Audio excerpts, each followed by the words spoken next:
Welcome, everyone. Good afternoon, and welcome to the 43rd Annual CALLERLAB Convention in Norfolk, Virginia. Today is March the 21st, and the name of this session is A Visit with the Legends.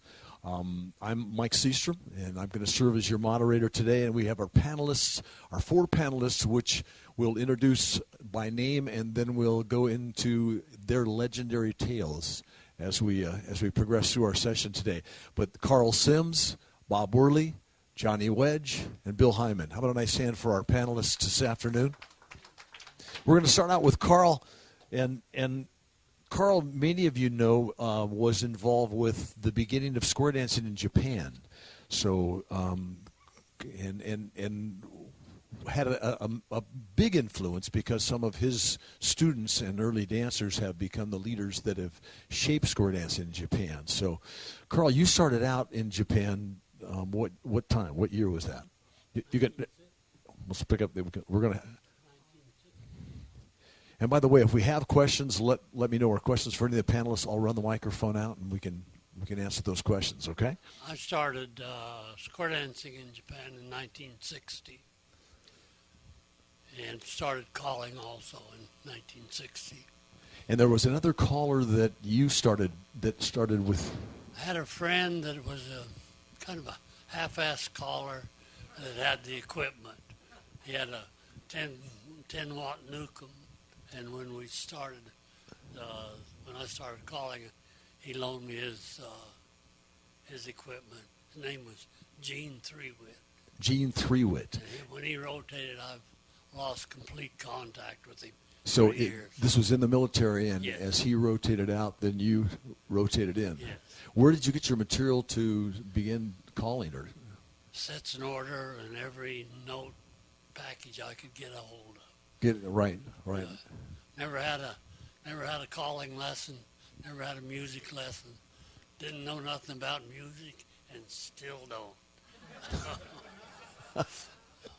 So in the early years, how did you communicate or teach Japanese dancers? Well, I was lucky.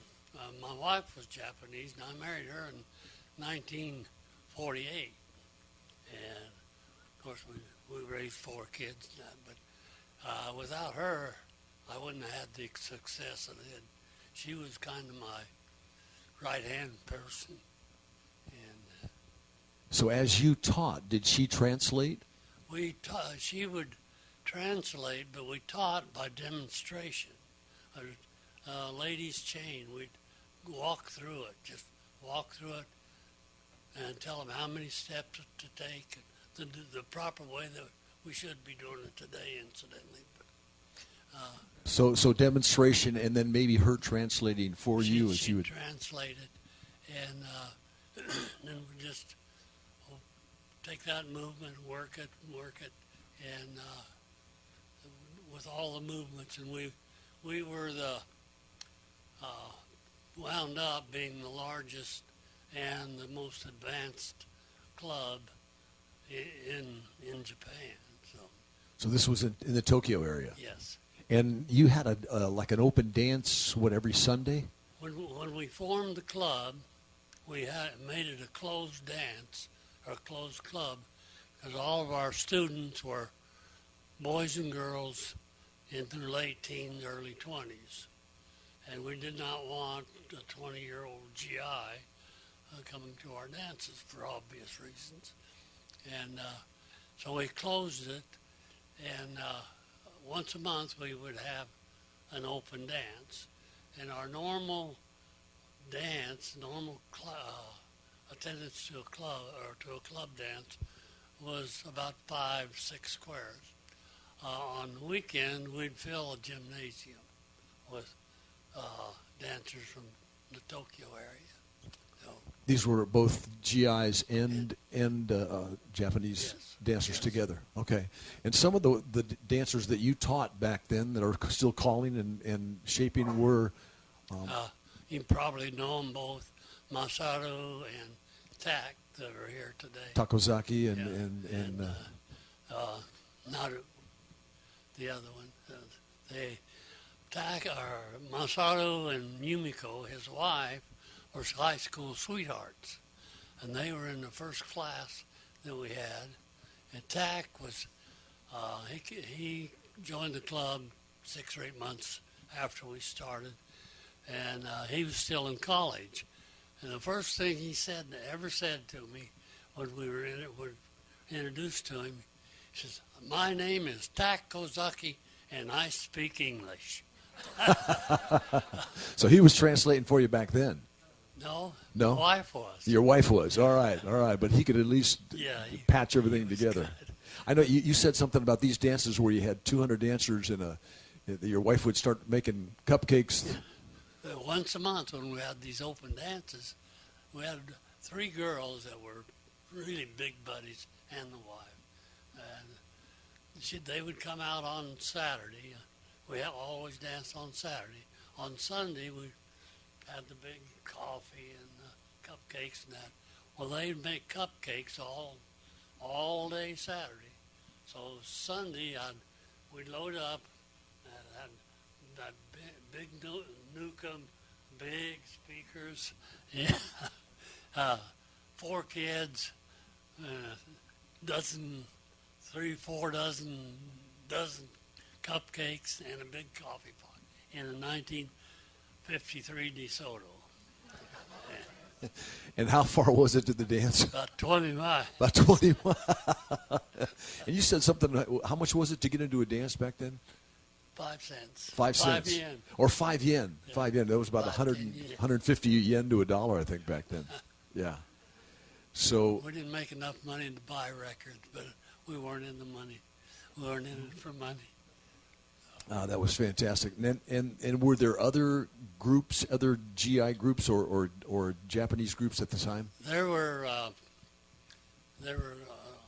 club, square dance club on almost every base.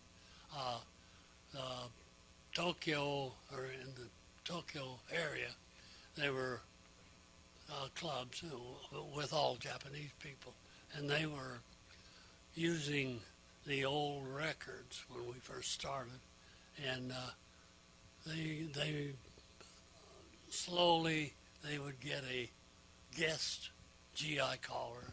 I'd go down there, or another caller from another base and go down for them.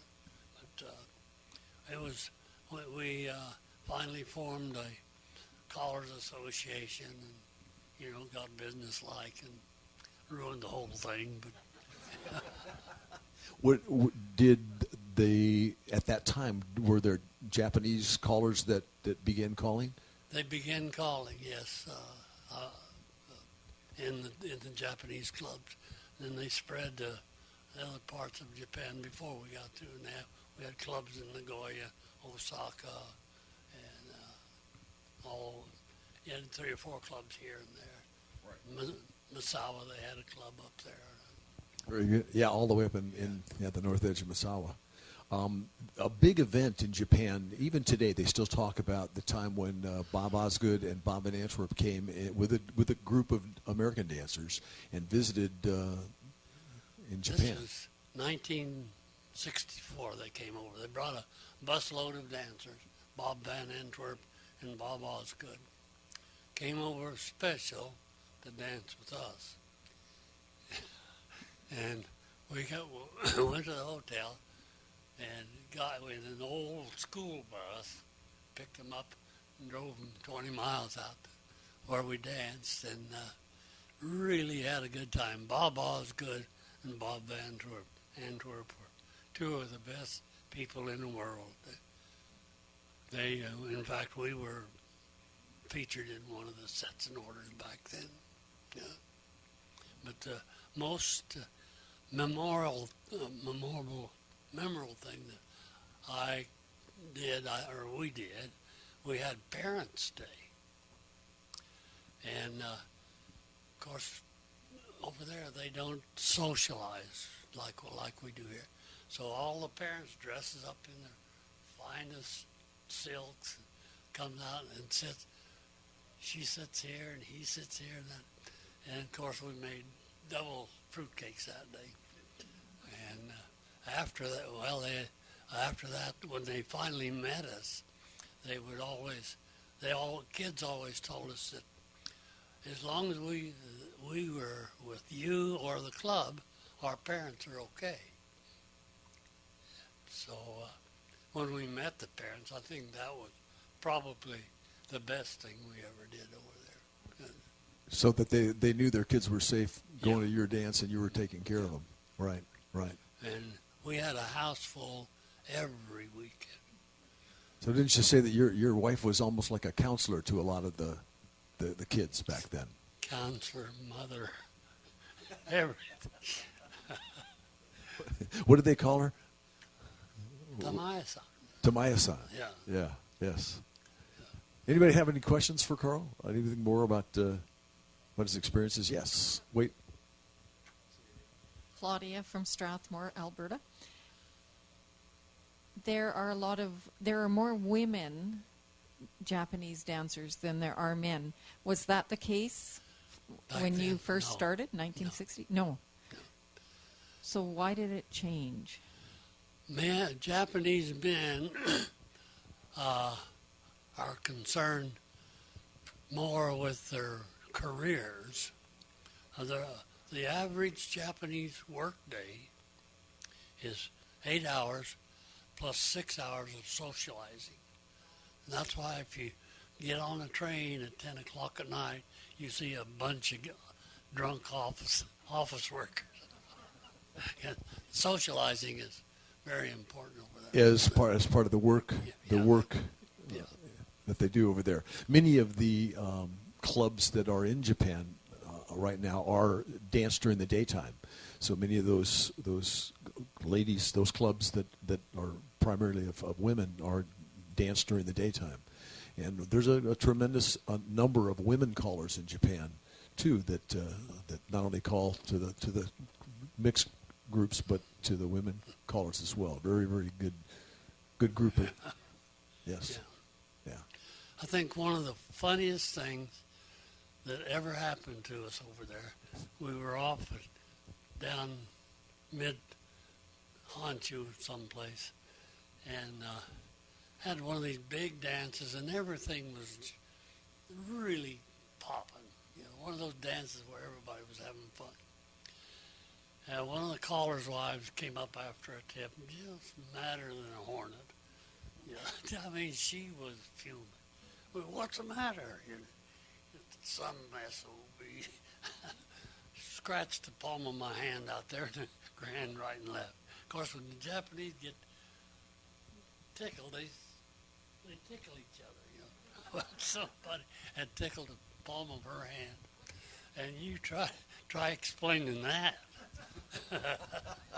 So we had to explain to them that was a no-no. That was not appropriate behavior. Yeah, yeah. I know one of the things when I first went over to Japan, I realized they don't yellow rock or hug like we do. I think in the last 20 years, more and more, I see that, and but they probably didn't back then either. No, Yeah, there's a much more of a personal space, much more personal space. They one way they tell whether I'm more important than you are is if I'm more important than you are, I don't bow as low as you do when you greet. So the lower you bow, the lower on the totem pole you are. You know, they're in their class system. All right. So now you know. Yes. Hold on just a second. We'll get a question. Don Coy from Brooklyn. I've always been told in Japan that the dancers do not wear the costume to the dance. They change when they get to the dance, and they dance only one tip with their partner who they come with, and the rest of the evening they dance with someone else. Is that true or false? That's true. That's the way they were taught. And I wish they still did it. But we, of course, most everybody is single.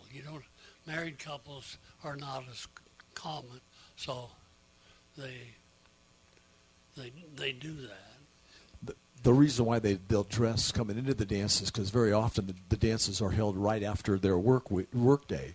They'll go right from their job to the dancing area, and they'll change, and then they'll dance and very often pick up something on the way to eat so that there'll be a table in the back with things to eat during the dance. And then they change their clothes so they get back on the train in their regular clothes and go home from there. Yeah. Labor Day, we used to have a 3-day Labor Day jamboree, we called it, over on an island in the middle of Tokyo Bay called Oshima Island. And both American and Japanese from all over Japan attended. And we just rented the hotel for that weekend, and it was huge. And we'd go over there on a ferry boat, and they had record. This was before all the electronic stuff. Somebody would get out on the deck, and somebody would hold a record player out here and play a record, and we'd dance on a ferry boat going over. So even back then, they were dancing on the boats. And how about a nice hand for Carl Sims? Thank you, Carl. Very good. We're going to go switch over to Bob right now, and this is Bob Worley. Bob started dancing old-time square dancing. Bob, what was the time period back then when you started dancing? In grade school. Yes, I was raised in the beautiful Blue Ridge Mountains. It does get cold there in the wintertime, so instead of going outside, we'd go to the gym and dance to the old 78 RPM records, and we'd dance the same ones over and over and over and over. And after a while, it got to where it was all right, but not really challenging. Then when I was about 12 years old, I went with my uncle, who was a animal carver, and he'd carve little things from yay big up to 2 or 3 feet, specialty being mules. Well, he went down to the Campbell Folk School one Saturday morning to sell them, and he came by the house and asked me if I wanted to go with him. So I said, yeah. So while I'm down there, I heard this music coming from a building. So I went over to see what was going on. And a whole bunch of young people, about anywhere from 10 to 15, were in there dancing contra. So I'm standing there watching, and after the first contra was over with, several come back and says, come and join us. I said, I can't do that. We'll teach you. Well, I fell in love with contra there. And I went for a whole week, and these kids were from all over. Well, they wanted me to join them, and it cost money, which I didn't have. I said, I don't have any money. Oh, that's all right. The director of the school said, come on anyway. And I danced in school and a few places around. It's kind of hard to dance to the open dances in the Blue Ridge Mountains because they were held in honky-tonks. They didn't let kids in. So I did later on join the Navy, danced a few places in YMCAs where they were calling traditional stuff.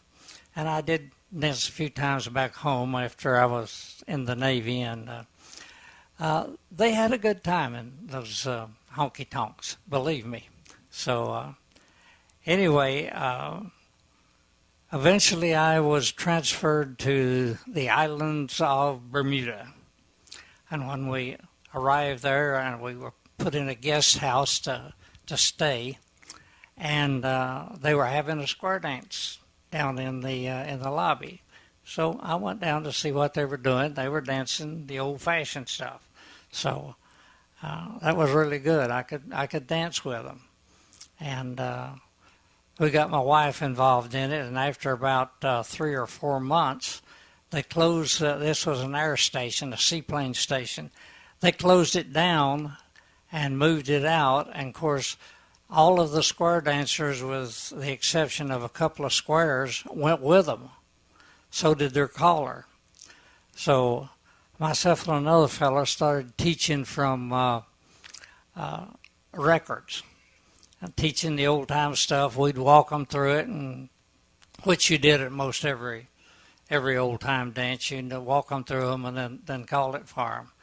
And I started... First, I started trying to get my friend to call, and he said, no, he didn't want nothing to do with it. And then he tried to get me to call, and I didn't want nothing to do with it. And, well, after a while, I got talked into it. And then I needed an amplifier system. Did not have one, but one of the electronic techs took the speaker out of a portable record player and put a larger speaker in it and hooked it up so I could put a microphone on it. Now, it might have been, I don't know, 10 amps, I don't know, but not any more than that. And I was still doing, I'd learned to call some of the traditional stuff. And we had a couple of dancers, a man and wife, come in, stationed on the bass, and they come out to the dance, and he asked me, he said, "No, why don't you call Western square dances?" I said, "I don't know what it is." He said, "I think I know somebody can help you." So a couple of weeks later, I got a letter from a guy named Ralph Otis from West Palm Beach, Florida, and says that a friend of his said I wanted to learn how to square dance or call square dances, and he said, I would be more than happy to help you. He said, "The only thing you need is a cassette player." So I plugged the cassette player in and sent it back and said, "Yes, I'm interested. I don't have any equipment. I don't know first thing about it, but help me." Well, he started out very simple, just like we would at a class nowadays, circle right, circle left, and he would explain the different calls to me, and of course I'd never heard half of the calls that they used, but anyway, I got to where that I could call a little bit. We had a square dance club. We continued the square dance club, and by then we'd built it up to about 4 or 5 squares. This period of time was what, 1960? This was 62, 3, and 4. And we invited the local Bermudians to come in and dance with us, and boy, they took to it right away. They liked it. And we'd have a dance every Saturday night, and half of the club, maybe 3/4 of the club, were local Bermudians. So, and now one of the guys that started out dancing with us is a caller and has his own club in Bermuda. So it worked out pretty good. And I brought a small ship up to Norfolk for a yard overhaul and came out and visited the Callers Association and started hanging around with the callers. And a fellow came through from Indiana, that he was a traveling caller and he teach caller courses. So in a guy's garage, we had a caller's course that lasted for a week, and I was introduced to something called sight calling. And Do you remember the name of the caller? Indiana? Not right offhand. I'll probably think of it before it's over with, though. So, say again? No, I knew who Max Forsythe was, but this guy wasn't. Not Johnny Wyckoff. No, I knew Johnny too, not him. So, but anyway, he introduced us to sight calling. There was about a dozen callers in this area here, and we were tearing the floor up trying to sight call, and but it was a lot of fun. And this group formed the Hampton Roads Callers Association, which is still going today. Not too many people callers in it anymore, but it's still going. And remembering something that Carl said here was, I was calling a tip in Japan, and they didn't bother to tell me, don't use the patter words, just call straight calls. Well, I started off by bout of the partner, corner 2, 4 ladies chain, star back home on a dope, star back home on a heel and toe. The partner left the do paso, and somebody in the front square said, "Hey, what is a heel and toe? We don't know heel and toe." Everybody got a big kick out of that, and I learned a lesson. So, anyway, and And you had regular weekends? You began to develop regular weekends after that, or square dance weekends, or regular club? We came back. I was transferred back to Norfolk, and well, for about 4 years I was in California, and I'd call a tip every now and then. Not, I was sticking mostly with the easier stuff, the mainstreams. You know, back in those days, each caller had his own set of calls that he would call at a club. Right here in Norfolk, there was about 6 callers that you could go to dance at one of their clubs. You go to the other, and you couldn't dance to half what they were saying. And the same thing when you went to California. There was a whole new set of rules out there. You know, California twirl and California whirl. That was very disconcerting, but. Anyway, when I came back to Norfolk, myself and another guy, Max Arnold, some of you may know, we started a class together. Neither one had a place to call, so to make one, we started a class. And some of those people are still dancing today. We turned that class, and we didn't, the dancers turned that class into a club. We were having a birthday party in my backyard, and they decided that they wanted it to be a club. So we turned it into a club, and later on we formed another club. The first club was called the Mavericks, and the second one was called the Mustangs. The reason it was called a Mavericks, that at that time a beginning caller didn't have much chance of even get to call a tip around here. So Max wasn't a beginning caller, but he wasn't doing too well either. So we started our own. We had people call us up and say, "Who do you think you are to start a square dance club?" So, but we did. You were the Mavericks. We were the Mavericks. That's right. Yeah. That's right. Now, and your wife Dora, you guys had 2 kids. Yes, Matt, the son, and Evelyn, the daughter. And they danced? Yes.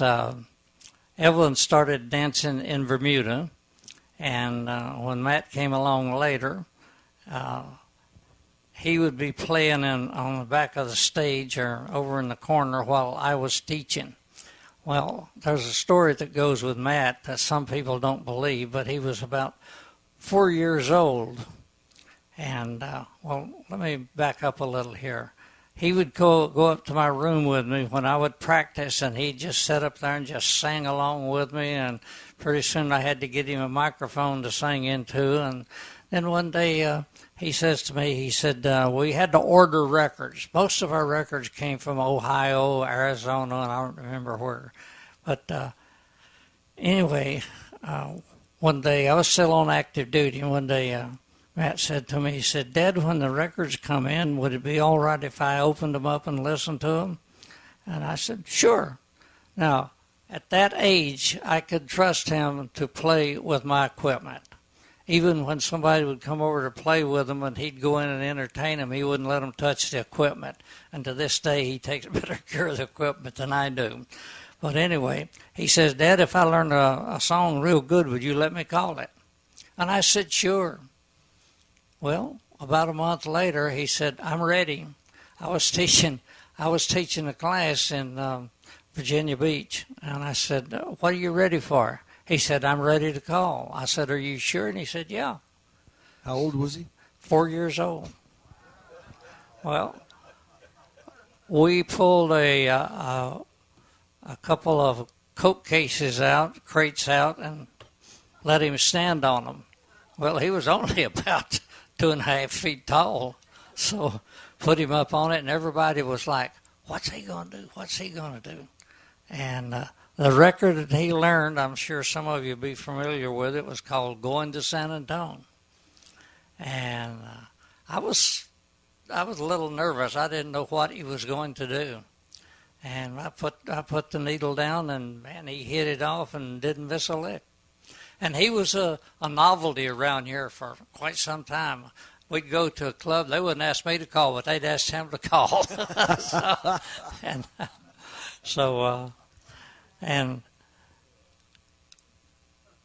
It's something he wanted to do himself. I never tried to talk him into it, but he wanted it. He wanted to learn it, and he did, and he's doing quite well today. So.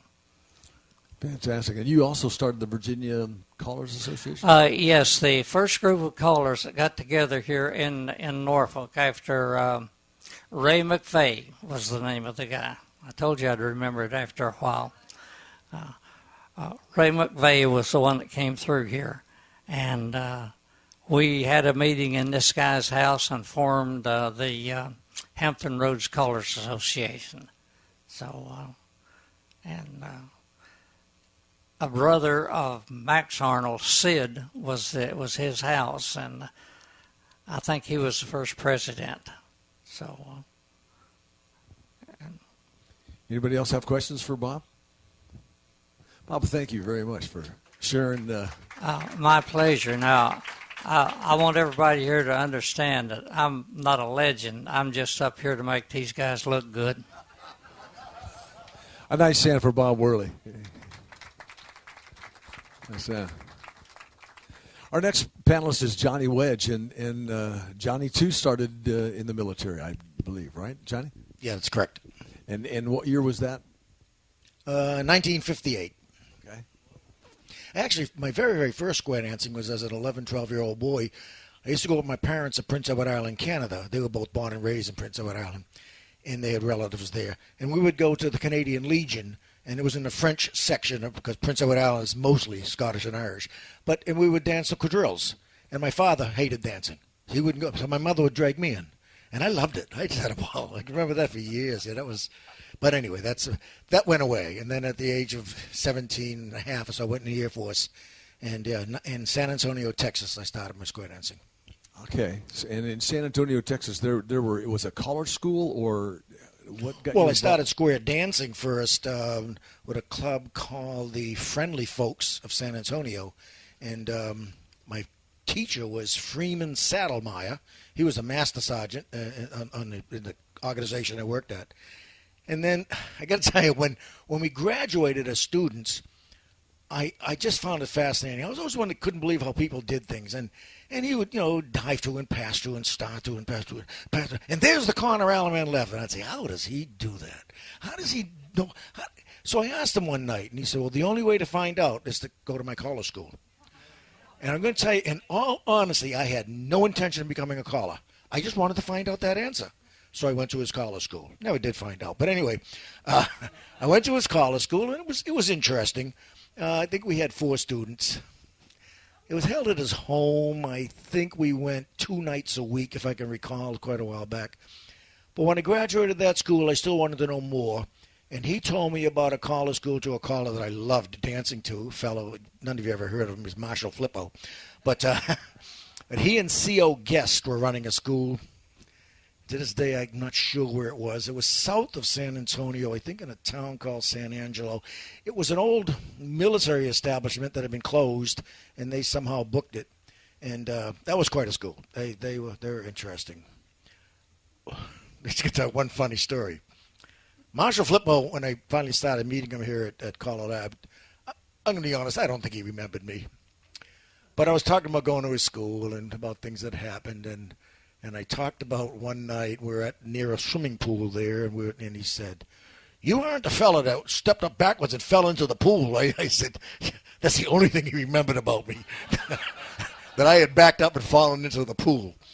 I don't want to say, but I had a few beers by then because the session was over, the training. But anyway, I went to that school, and that I found very interesting. Then the Air Force sent me up to my hometown, Chelsea, Massachusetts, but I was transferred to Hanscom Air Force Base. And then I started a club. And again, I didn't want to become a caller. I really didn't. You were still single at this time, right? Yeah, still single, Okay. Yep. This was 1962. And we belonged to a club in our hometown, a French club. And my brother got a hold of me, and he said, "What's the stuff you were talking about, square dancing?" And I said, well, I played around a little bit. And he said, "Why don't you show us?" And I said, well, he said, "Come on." I said, "Okay." So we started a little group, and he ended up the first class, graduating like 6 squares. And finally, I decided I did want to become a caller after all. And, yeah, we we danced in this club, and it was a club, had a bar, but we danced upstairs in the upstairs hall. I knew no other square dancers or square dance callers in the area. Haven't met anyone. Somehow my dancing in my club got to a fella by the name of Charlie Baldwin in New England. Charlie Baldwin was kind of called Mr. Square Dance in that area. And I got a telephone call from him because he said, we understand you're running a square dance class and you're allowing drinking. And I said, absolutely not, Charlie. I said, nobody comes into my square dance class drinking.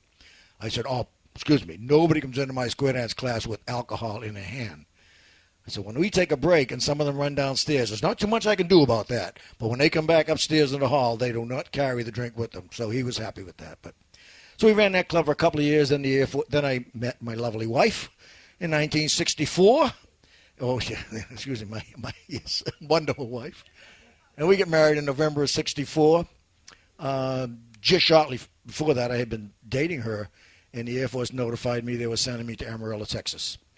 And I said, well, if I get on to Amarillo, Texas, she ain't going to be here when I come back. And she's a lovely woman and, available. So I told her I was being transferred to Amarillo, Texas, and how I'm coming with me. I never mentioned the word marriage. And she just looked at me and said, as what? I said, oh, excuse me, as my wife. But anyway, so she came with me. Smart man. Yeah. And then from that point, I really did not do a lot more in my square dance calling career. Remember, I told you at the beginning, I was not intended becoming a caller.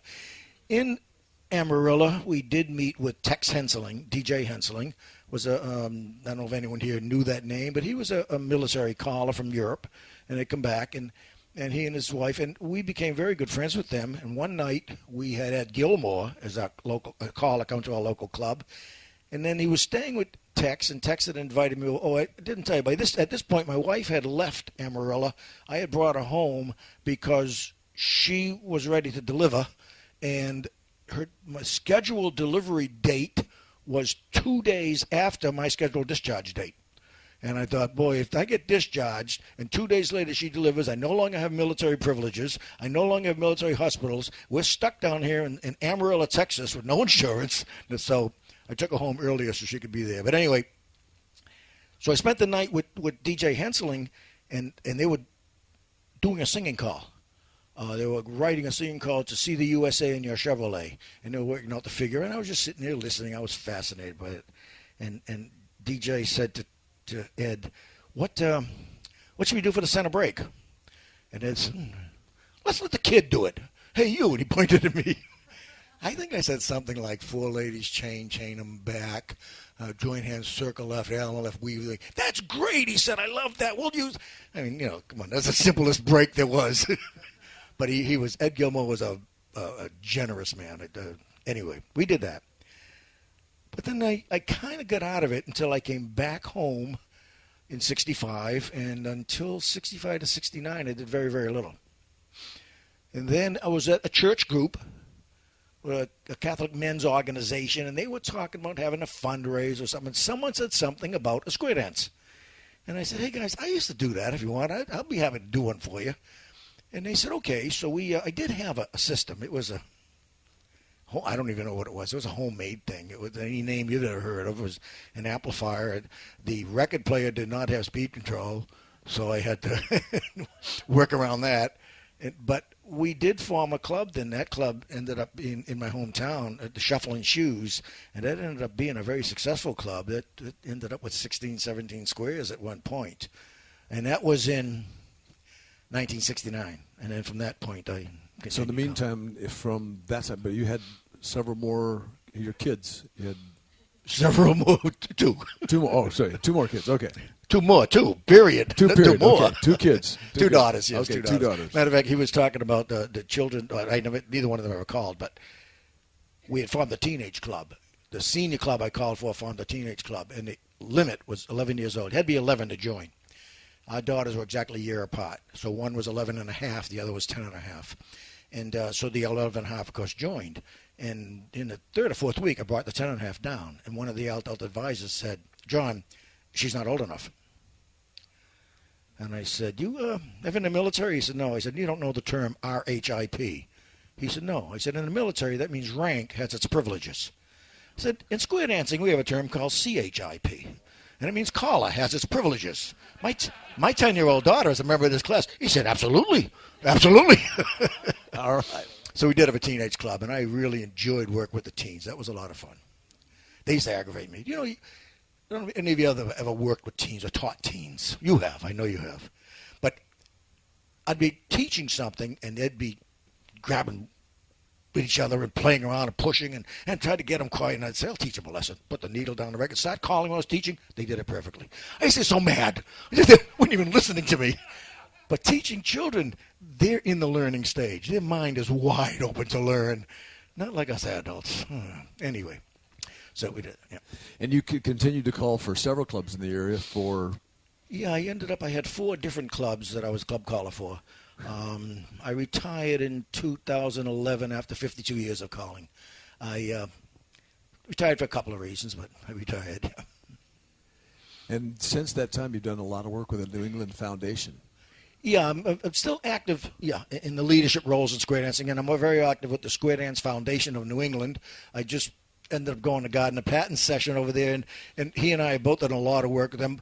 Bob Brundage had done all these recordings through the Lloyd Shaw Foundation, and we ended up converting all, first of all, transposing them into written document, but also converting them all to MP3 records and putting them on the website of the Square Dance Foundation of New England. So anyone can go on that website and listen to over 100 square dance callers that Bob Brundage interviewed. And they're not calling, it's their interview. He's just talking things what we're doing right now, talking about their life and how they began, and there's some fascinating stuff there to listen to. It's a wonderful body of work, both of you, Gardner Patton and Johnny Wedge. Amazing amount of work with these whole projects, with archiving that material. Well, thank you. We've enjoyed doing it. I tell you, anybody have any questions for Johnny? So some amazing work. Anything else with the New England Foundation update? Well, they have been, the Square Dance Foundation of New England had its own history and museum and they transferred all of their historical documents and their records to the University of New Hampshire. Jim Mayo was very, very active in getting all this transferring done. As of right now, there really is no more museum available. They still have an office, but that's going to go away as of December 31st, and they will be an online organization only. They'll still be very active. They still have on their online sites. I'll still be the computer administrator, let's call it. I'm not the webmaster right now. That's Patty Green, but we'll get all that done, and yes, it will stay alive. What's the website, by the way, for the tape and for our... Okay, anyone interested, their website is SDFNE, that's Square Dance Foundation of New England, so it's the letters SDFNE.org. And that's it, and that'll bring you to their website, and then there's a thing called Documents, and if you just highlight Documents, it'll show you, I don't know exactly how it's worded, but it's audio, Bob Brundage audio interviews. And you go to there, and you can just see all the different names. I mean, his original thought was to get every one of the Lloyd Shaw Foundation callers, the ones that won the award, interviewed. And then he wanted to get all of the CALLERLAB past chairman interviewed, and he just went on and on from downhill. Oh, I shouldn't say downhill, it's the wrong term to use. But he interviewed me, so he did go downhill. But anyway, but yeah, he interviewed over 100 callers. It's a pretty amazing body of work, and then to transcribe it in order to archive it. Amazing. Jim? We know of a trip that you took to work a dance weekend or something for Aramco over in Saudi Arabia, was it? Yeah, no. How much more time do we have? I don't want to. You can shorten it a little. Okay. I taught a young couple in our square dance class. They were not married. They both had joined the class. They didn't even know each other. At the end of the class, they did fall in love. They ended up getting married. They were in college. When they graduated, the man got transferred to Aramco, which is the Arabic American oil company in Saudi Arabia. And we used to write back and forth. He would write to me about how things are going in Saudi Arabia, get a little square dancing we're doing here to records, and I'd write back, tell him how things are going in the club. And then one day I get a mailing from him, how'd you like to come over here and call for us? Well, that was a joke, so I wrote back to sure, send me the money, I'll come. About a few weeks after that, I got a thing in the mail, and the return address was Aramco, and I almost threw it away. I thought it was just junk mail. When I opened it, it was a contract. for special services, and I called and found out what it was. Anyway, I got to cut it short. I went to Saudi Arabia. I ended up first in Germany, and I called there for a couple of functions. Then in Athens, Greece, and I called there for a few. Ended up in Saudi Arabia. When I got to Saudi Arabia, and it was a 9-day trip that was going to various different bases calling, I was told that the reason, very short notice, and they got me, was because they had a different caller booked. But he couldn't go because they suddenly realized someone said, hey, Lee Kaufman is Jewish. He can't go to Saudi Arabia. And nobody realized they had made that error. So they had to get someone real fast. And this young couple said, well, our club caller, he might want to come. And that was how I ended up in Saudi Arabia. That's fantastic. That's great. Any other questions for Johnny? How about a nice hand for Johnny Wedge? Johnny, thank you. Thank you. Thank you. Last but not least, our panelist Bill Heyman's got a story and a good story. So, Bill, you started dancing in Switzerland. Modern Western dancing. I danced traditional dancing, some rounds actually, when I was a very small child during World War II. Dad went off to war, as did millions of others' dads. And my mother took a job up in Saugerties, New York at a summer camp. And she was the waterfront instructor, and they had a huge dance program there. So from the age of 3, 4, 5, I was actually involved, not that I was necessarily dancing. And then in 51, as an 11-year-old, I spent the whole summer in the dance hall. That's all I did. I ate, went to the dance hall, went swimming, and that was really my whole summer. We did Road to the Aisles, an old round dance, and we did traditional squares, and in the very normal sense of the word, fair number of contras and all that, and that created my love for square dancing. And then many years later, I don't know if you want me to jump ahead. I don't know where. Go right ahead. I mean, so you didn't dance for a number of years. I danced as a kid, and then the short and the long of it is we got, at the age of 29, Peggy and I ended up moving to Vienna, Austria. I was with then Chemical Bank, now J.P. Morgan Chase, and I had been a branch manager in Manhattan, out in Brooklyn at the end of the world, and then in Flushing, and they were looking for somebody who had German language capability, who was familiar with branch management and was a professional lending officer. Well, I had been in the U.S. Army for 2 years of active duty and then 4 years of reserves from 59 to 61. That would be parenthetically after I flunked out of college. And so I ended up spending a couple of years in Germany at that time, and just by the fluke of luck, my second weekend there, one of my fellow soldiers brought me into a very nice young, similar age German group, and we became friends. And for the next 18 months, I lived in the German family's house on the weekends, and we traveled on vacation together. And I had my military pass, and we would take off in my $50 Mercedes. It was quite a car, and we traveled and everything. And I learned what I would call very fluent, simple German.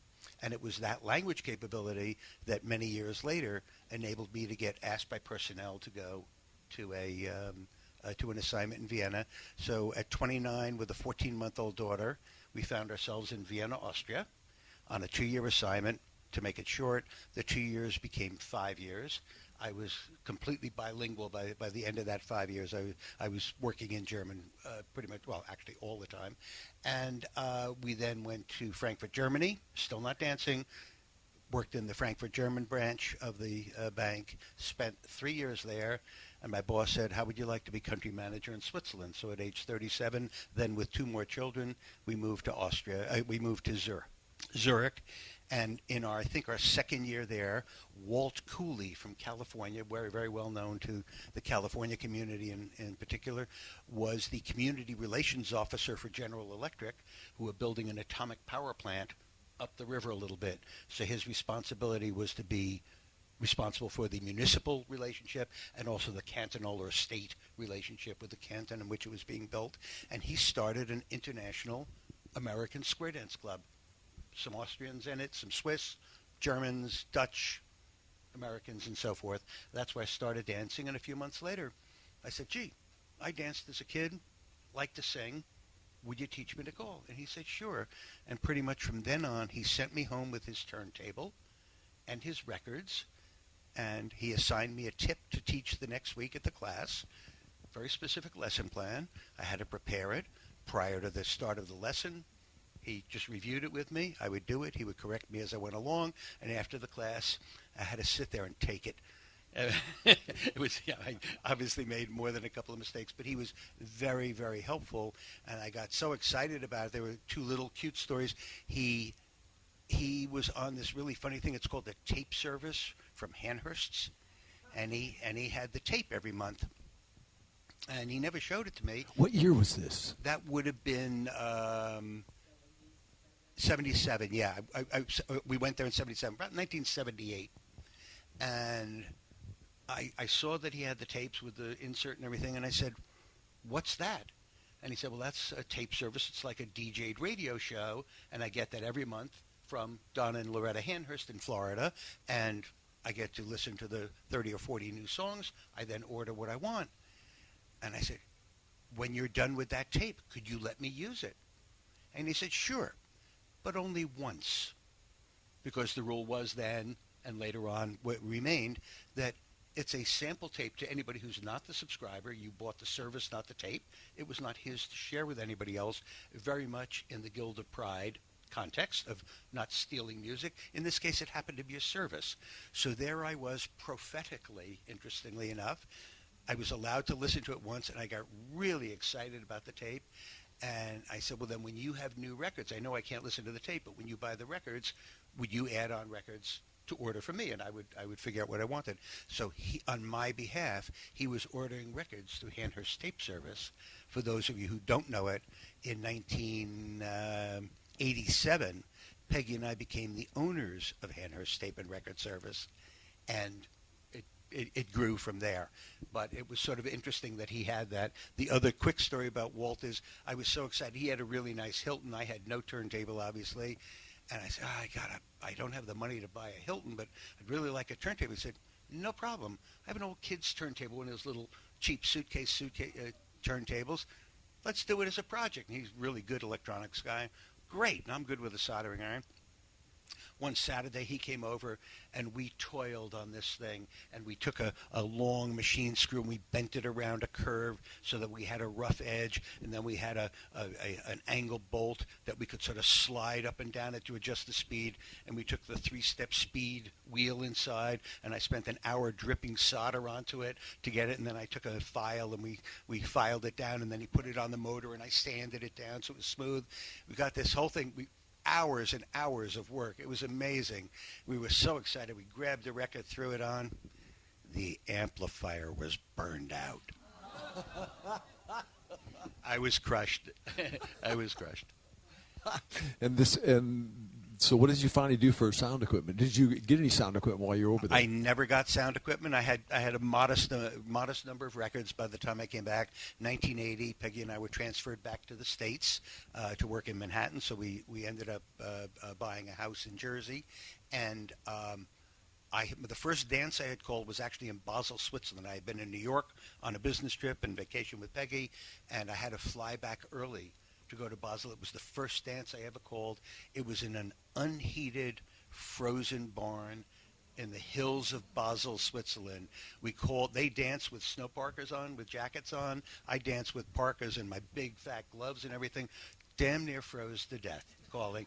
But I called the dance, and it was a combination of High German, Swiss German, and a little bit of English. They were a couple of airline pilots and flight attendants and all that, so it was really quite sweet. Short and the long of it is, I then bumped into John Kaltenthaler when we moved back to Jersey. We were dancing at the local club. And I went to dance one night at Tenafly Squares, and he said, Tentacle Twirlers, and I came in, he said, "I'm sorry you can't call tonight. Normally I would offer you a guest tip, but it's the club's policy to not allow guest callers." I said, "Oh, no problem." So we were out there dancing. Just before the second tip, he said, "You're up next. The club changed its mind. They are auditioning you for a 3-club teaching slot. They need a teacher." And I got up and called essentially the first public tip ever in front of 10 or 11 or whatever it was squares. The hall was full. I was so terrified. John came up on the stage with me, and I was doing Patter and a Singer. What was I thinking? And my hands were, I could literally hardly keep my hands steady. And I just turned to John. I said, John, you better put the records on. I can't handle that. He said, no problem. He dropped the needle. I started calling patter. Peggy was fortunately dancing in the back. I got maybe 40, 50 seconds into the patter, and I had no idea where I was. I had not a clue. And I saw Peggy had her partner in a good corner. The heck with it. I called Alaman left. The whole floor went, yahoo! They did a good Alaman left, right and left grand, took them home, and I pulled the needle off the record. So the tip was a minute and a quarter or something in that category. And I got a really big cheer, and I was thrilled. I was terrified. I probably wet myself. It was tough. And John came up to the stage, and I said, just so you know, I didn't have a clue where I was. And he said, don't ever tell the club. They hired me, and I then taught that club, that three-club class, from 81, I guess, or the school year 81 through 6 months before we moved to New Hampshire.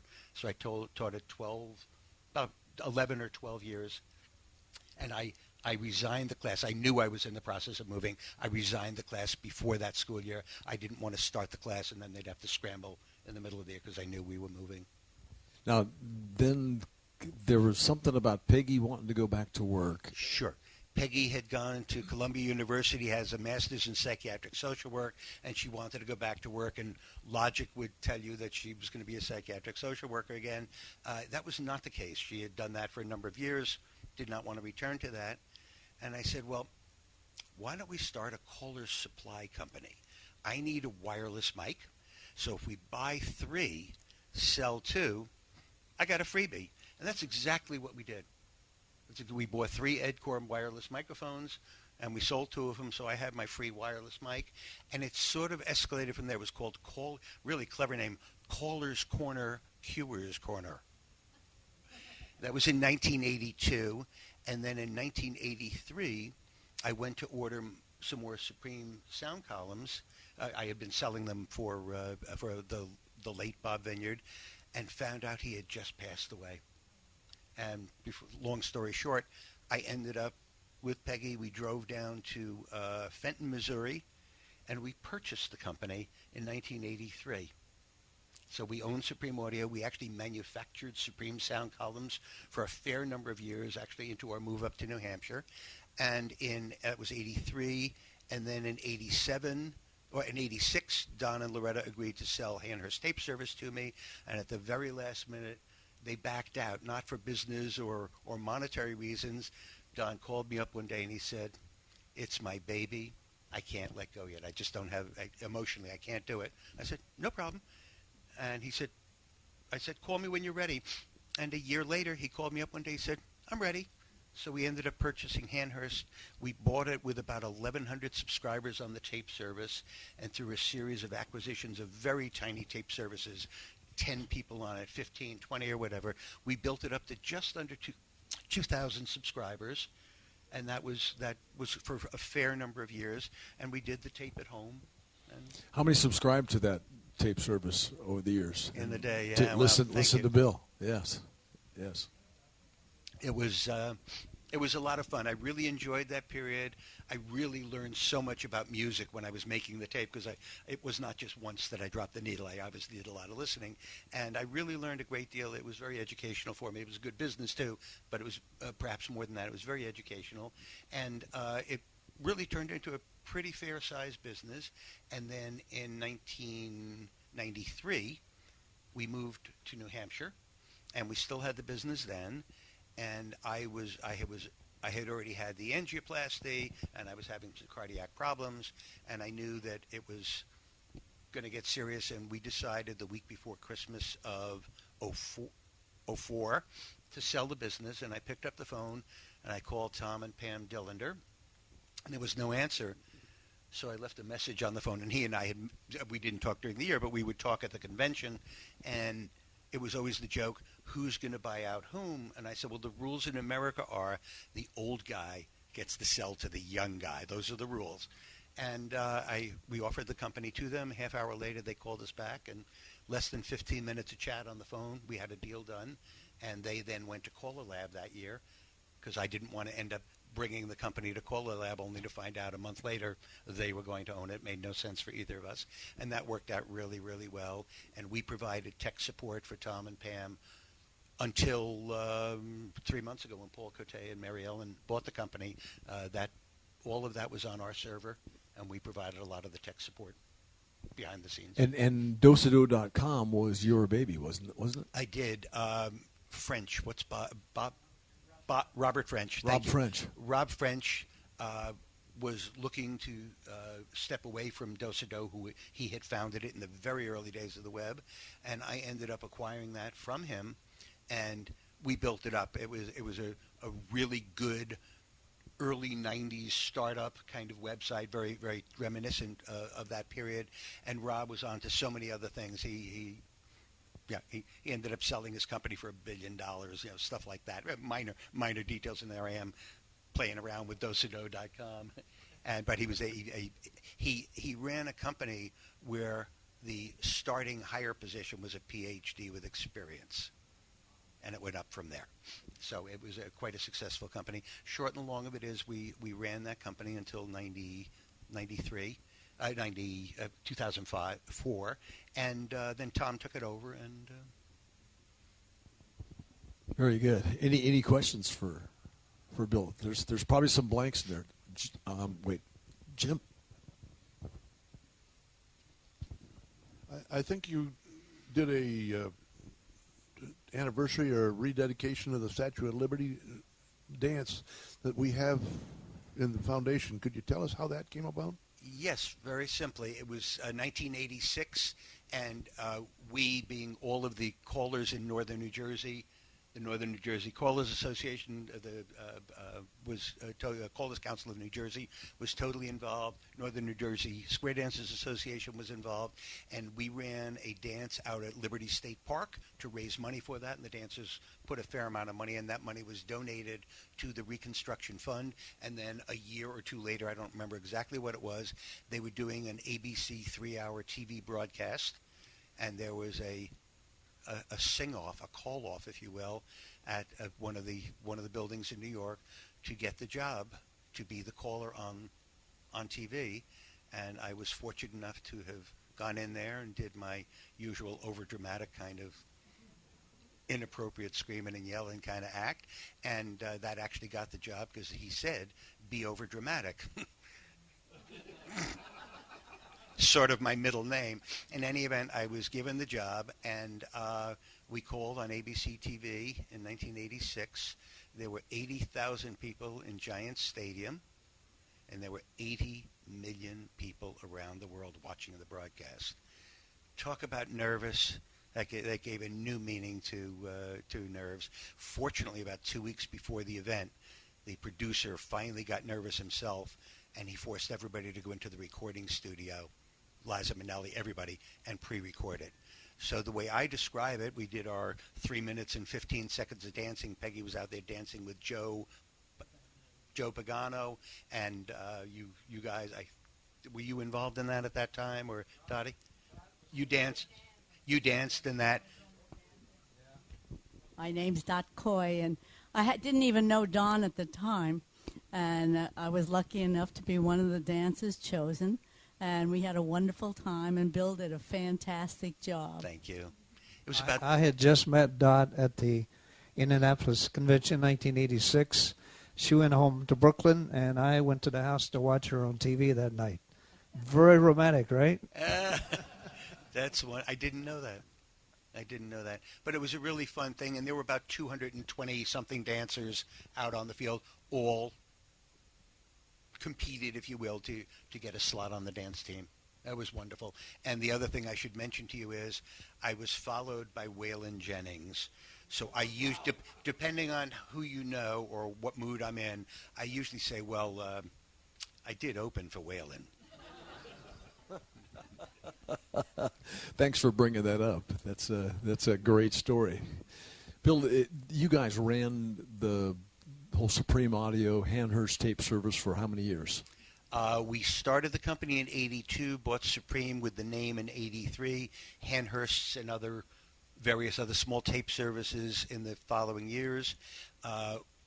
We sold the square dance operation just before CALLERLAB of 2005, and I was in the hospital the next May, a year later, May. The cardiac problem did arise, so I had my quadruple bypass, very successful, thank you very much. And we actually still own Supreme Audio, and we are the leader, if you will, in selling sound systems and video and TVs on the wall and all that to the fitness industry. And we supply, for example, all of the Gold's Gym corporate-owned facilities in the country. They have 135 gyms, and we have boots on the ground in all those gyms every year, and plus a lot of other gyms. So these, Bill and Peg, are still quite busy and active in the industry. At one time, the number of records and square dance pieces that went out of your door every month? By the time we finished, there were about 77,000 titles in the database, and we had in active titles that we were actually selling. I don't remember the titles. I do remember when we sold to Tom, it was about 75 or 80,000 LPs. We shipped it box by box, FedEx ground to him. Instead of renting a truck, Tom figured it out. It was his shipping expense, and he very carefully analyzed it and figured out it was cheaper to ship we have a super discount rate with FedEx because of our volume. It was cheaper for us to ship the boxes out to him 5 by 5 or 10 by 10 every day. So every box came with an inventory in it, and I was chatting with Bob Pointer. He and his wife helped unpack those records at the other end and put them on the shelves. It took us weeks to ship the company down to them, but that's how the company got transferred. How many records would you say in pieces did you ship to him? Oh, it was about 70,000, 80,000 pieces of vinyl. So many of you think you have a lot of records, a lot of vinyl records. At that time, Tom and Pam already had, because of the rounds, they had well over 500,000 records already on the shelf. When our inventory hit, they were probably at 600,000 pieces of vinyl. Wow, that was in 2005. Yeah, that's amazing. And by the time the tape service sold, you had how many subscribers at the top? When we sold it, there were 1,950 subscribers. 1,950. It's amazing. It's amazing. Any other questions? Listen, I would like to give all of our panelists a wonderful round of applause. These are gentlemen that have had a massive impact on square dancing over the years and have shared a lot of great stories and have a lot of good dancing through the years. And so thank you guys very much. Thank you for attending this afternoon. Have a great rest of the convention. Okay? Thank you.